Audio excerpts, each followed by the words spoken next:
hierarki Manchester United masih terus bermanuver untuk mencari sosok manajer permanen mereka di musim depan. Ya, setelah berulang kali dibahas kemungkinan Erik ten Hag untuk menuju Old Trafford, kabarnya kini telah mencapai 80%.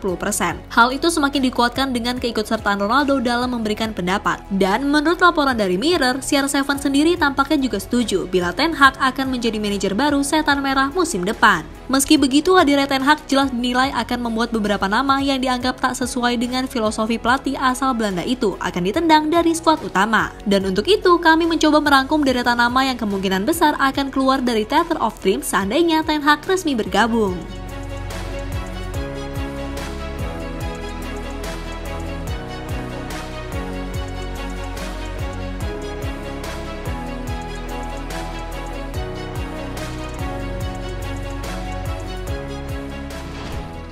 Erik ten Hag dikabarkan sedikit lagi akan menemukan kata sepakat dengan Manchester United. Hal itu semakin dikuatkan lewat laporan dari Mirror yang menyebutnya bila pria asal Belanda itu telah belajar bahasa Inggris demi memuluskan langkah kepindahannya ke Old Trafford. Apalagi Ajax sendiri selaku tim yang ditangani ten Hag saat ini kabarnya siap melepas manajernya tersebut untuk melanjutkan karir di luar Belanda. Dan kebetulan hanya Manchester United yang sampai saat ini paling serius dengan manajer berkepala pelontos itu.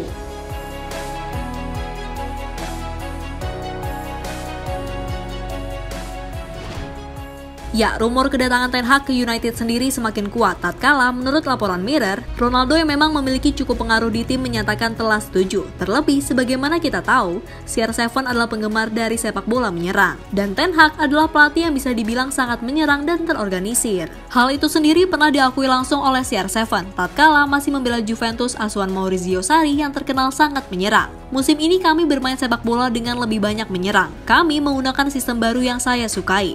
Saya suka gaya bermain menyerang karena saya pikir tim lebih percaya diri saat menyerang. Kami menciptakan lebih banyak peluang dengan cara kami memainkan bola. Saya senang karena kami mampu tampil sebagai tim, kata Ronaldo dilansir dari Football Italia pada tahun 2019 lalu. Ya, berkaca dari apa yang diutarakan CR7, tentu saja ia pasti akan merasa cocok dengan filosofi ten Hag yang mengutamakan kolektivitas. Sehingga kemungkinan Ronaldo akan lebih banyak mendapat suplai bola di depan. Selayaknya Sebastian Haller saat ini yang sempat melempem di West Ham namun gacor saat berada di tangan ten Hag.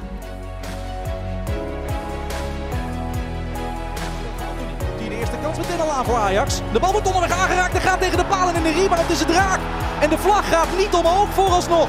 Dus staat het 0-1 voor Ajax. En is de goaltjesdief van Ajax meteen actief.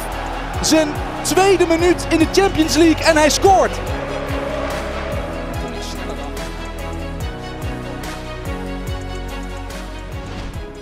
Nah, selain jago dalam meracik strategi, ten Hag juga dikenal sebagai sosok yang tegas di ruang ganti. Maklum, bagaimanapun juga, ia pernah belajar dari Pep Guardiola yang kita tahu sangat cerdas dan juga tegas sebagai pelatih saat masih di Bayern Munchen. Oleh karena itu, pastilah ten Hag dirasa mengontrol ego para pemain MU.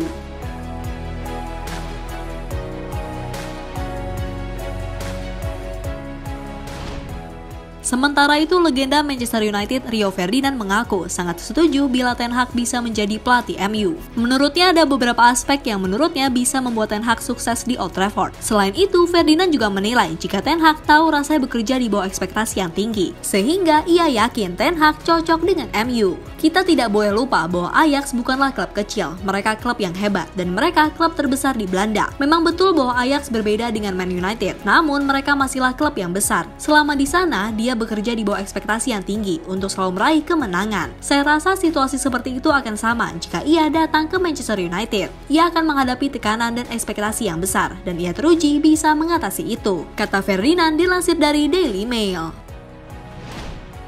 Nah, tentu saja jika melihat penerapan permainan yang biasa dimainkan ten Hag, maka bisa dilihat bahwa ia adalah tipe pelatih yang mengutamakan kualitas passing. Maka bisa ditebak bila pemain dengan passing pas-pasan seperti McTominay dan Fred akan tergusur oleh Donny van de Beek yang merupakan pemain dengan akurasi passing dan visi bermain luar biasa. Hanya saja ia kurang diberi kepercayaan lebih di MU. Lalu dengan gaya penekanan fullbacknya yang kerap maju secara teratur dan menjadi progresif dalam penggunaan bola. Jelas ini tidak sesuai dengan profil Aaron Wan-Bissaka yang bahkan kualitas crossingnya tak lebih baik dibanding pemain Liga Indonesia. Kemudian Harry Maguire yang sudah tidak perlu dijelaskan lagi sampai mana level permainannya hingga para pengamat sudah jenuh untuk mengkritiknya. Dan yang terakhir tentu saja Anthony Martial. Pemain yang saat ini dipinjamkan ke Sevilla kemungkinan besar tak akan dipakai oleh Ten Hag karena dinilai lambat dan lebih suka berjogging santai. Hal tersebut bisa dibilang miris mengingat usianya masih 26 tahun. Bandingkan dengan Ronaldo yang telah 37 tahun tapi masih aktif bergerak dan berlari di lapangan.